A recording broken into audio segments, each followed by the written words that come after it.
Hi, my name is Madeline.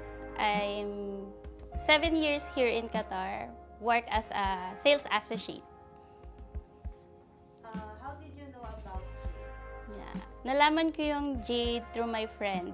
And then, sinamahan niya ako dito. Actually, parehas kaming nag-apply dito.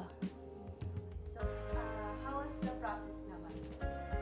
Like yung pagdating nyo, ganyan. Nung nagpunta kami dito, ang una namin nakausap actually is si Ate Grace. Siya yung nandun sa front desk and then inintroduce niya sa amin si Miss Sam para may paliwanag sa amin kung ano yung kailangan nila, kung ano yung hiring. Yan.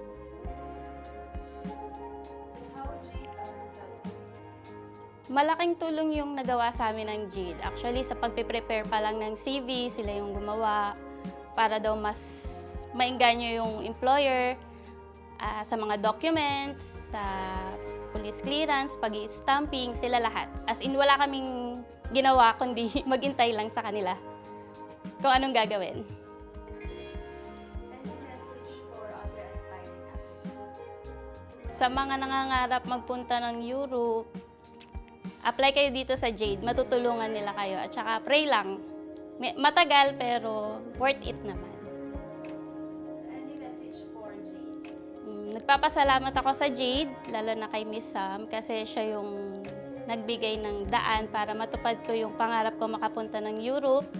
And sa employer din na nakakuha sa amin, nagpapasalamat rin ako kasi lumabas na yung working visa ko.